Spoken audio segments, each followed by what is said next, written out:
were. I can't believe people fall for these narratives, and it kind of breaks my heart to see.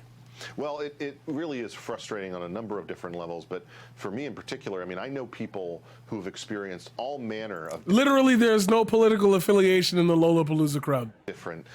As a matter of fact, I would be sure that there would be more conservative voters in that group than anywhere else. Criminal situations in Washington, D.C. that took hours to get responses. I'm sure that you saw that footage. And in fact, I know you talked about it on your podcast recently from the D.C. police chief, talking about how far behind he is when it comes to the level of manpower that he needs in order to maintain a safe city. That, to me, seems to be a scandal that everyone should be talking about. And instead, we're just debating about whether you need to wear a mask and what the penalties should be if you don't. It's a perfect scapegoat. It's a perfect scapegoat, but doesn't the entire Republican Party care more about CRT and like other shit like that and undoing mask mates than they do about like actual vaccination rates and actual like COVID infections? Isn't that why most Republican states are facing the red wave right now? Like y'all got the wrong y'all got the wrong red wave going. It's a perfect distraction. There's so many places in our country that have had escalating crime and violence, especially over the past year. We've had untold riots and violence and political terror on small businesses.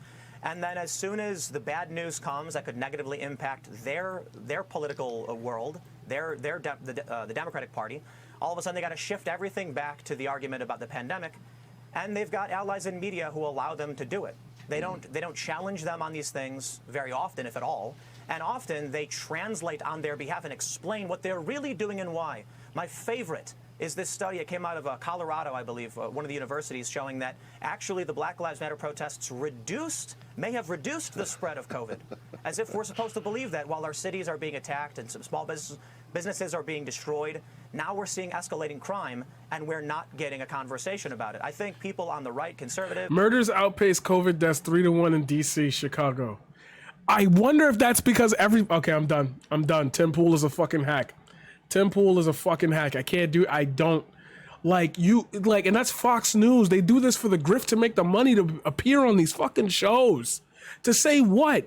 Murders outpace COVID deaths in places where most people are vaccinated because somehow, some way, urban communities understand the spread and just want it to be over so they get the vaccine so more things could open up. And with more people vaccinated, they're more likely to go outside. And I'm sorry to say this, but in certain economic conditions, you got to do what you got to do out there to survive. I just put up a tweet about that as well. So of course, like, that shit going to kick off again. Me and my op was never allowed to be outside. Now that we here, let's get it cracking. Like, that you don't talk to black people. That face, those two faces right there don't talk to any black people at all. It's as simple as that. Tim Pool is a tool.